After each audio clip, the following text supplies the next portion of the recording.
J'ai toujours beaucoup aimé et même admiré ma grand-mère parce que depuis petite, ma maman, elle m'a toujours raconté plein d'histoires sur elle et ça m'a toujours fascinée. Mais en fait, je l'ai pas beaucoup connue parce que quand j'avais 4 ans, elle est partie au ciel. Enfin, c'est comme ça que ma maman, elle me l'a dit. Et en fait, du coup, à cette époque-là, ma maman, elle était très triste. Et moi, j'aimais pas qu'elle soit triste. Et souvent, on allait au bois. Et moi, j'avais pris l'habitude de récupérer des grands bâtons, des grandes branches d'arbres assez longues et fines. Et quand on arrivait à la maison, j'allais vers la fenêtre, je tendais le grand bâton vers le ciel et je regardais ma maman et je lui disais mais regarde, faut pas être triste parce que mamie, elle est sur le nuage et elle va attraper le bâton et elle va re-rentrer dans la maison.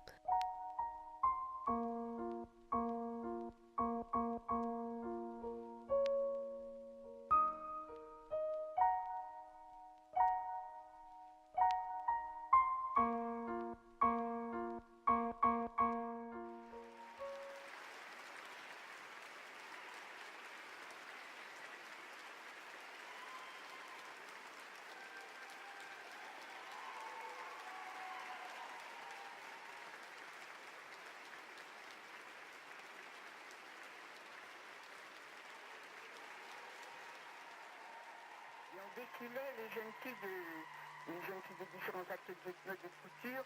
Moi j'étais habillée en datura d'Égypte. Mon père avait dessiné sans parterre comme il dessinait ses bateaux. Il m'avait fait un grand datura blanc et j'avais une feuille verte qui entourait tout le corps. Et quand je suis montée sur le pont d'Argent, j'ai été ovationnée parce qu'il trouvait que c'était joli, c'était la nuit au parc des sports. Et j'ai été applaudie, j'ai envoyé des baisers à la foule. Et j'ai été applaudie encore plus, et puis je suis redescendue, il fallait enfin se présenter assez agréablement.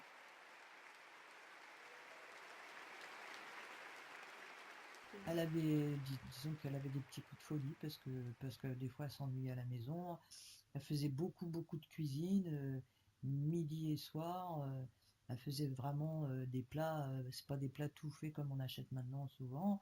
C'était des plats de A à Z, des poissons qu'elle écaillait, qu'elle faisait cuire. Il fallait, et, quand c'était des brochets, papa ramenait des brochets puisque il était président de la pêche. À Saumur dans le Maine-et-Loire et donc maman elle avait souvent des brochets, il fallait préparer une sauce au beurre blanc qui est très réputée d'ailleurs dans les restaurants. La grande directrice de Paris dit que je suis une malade très intéressante. Elle me fait parler devant tout un aéroport de jeunes étudiants. Elle m'a donné une psychologue qui vient tous les jours m'interviewer, qui me fait parler, qui me fait raconter ma vie sans rien marquer, toujours comme ça. Je suis très bien dans une grande salle très claire avec des infirmières. Il y en a une qui est mariée avec un officier de marine et elle a ramené des très belles perruches d'un voyage à son mari. Alors c'est ça qu'il y a dans la salle. Comme c'était au moment de Noël, il y avait un très bel arbre de Noël. Et au Mardi Gras, puisque j'y suis restée un moment, enfin j'avais besoin de me reposer, là on m'a pas fait ni choc ni rien du tout. On me donnait que du transeigne et on était gentil avec moi. Et c'est tout ce qu'il me faut, moi. Un peu de calme, pas trop de travail, et c'est tout. C'est quand je suis fatiguée que je tombe malade. Elle pouvait pas s'empêcher de parler quoi, il fallait qu'elle Ouais. parle, il fallait qu'elle parle.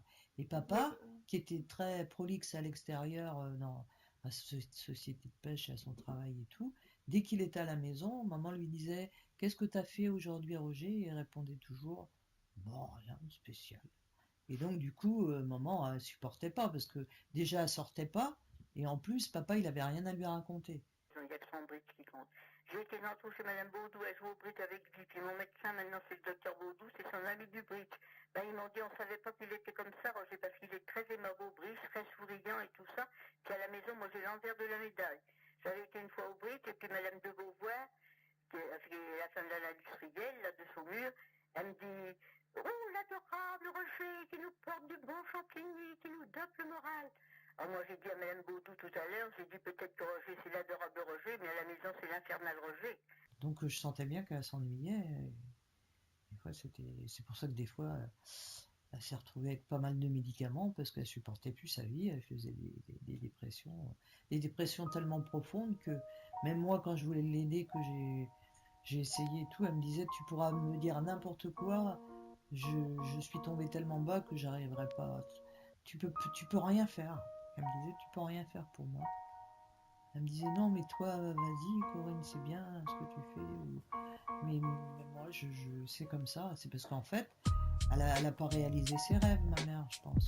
Ne serait-ce qu'au but du théâtre. Et puis, elle s'est enfermée dans une vie un peu stricte. Et puis, elle a eu beaucoup d'enfants. Elle a perdu deux petites filles. Ça l'a beaucoup perturbée. Et puis, voilà. Et je me souviens que quand j'étais petite, je me disais que ça se trouve, il y avait ma grand-mère qui me regardait et j'aimais bien l'idée qu'elle me regardait. Et même encore maintenant, des fois, j'ai un peu l'impression qu'elle m'accompagne. Elle adorait la vie, maman, elle était très vivante, très expressive, elle adorait qu'il y ait du monde à la maison, et des fois elle piquait des crises, parce que quand c'était la famille, elle trouvait qu'ils exagéraient, ils n'arrivaient pas à l'heure, elle avait passé des heures à faire à manger, puis ils arrivaient, au lieu d'arriver à midi, ils arrivaient à 1h, et elle n'en pouvait plus, donc elle s'enfermait dans la salle de bain en disant « Vous me faites toucher ». Allons Bagneux, elle a été éditée et chantée à la cavalcade.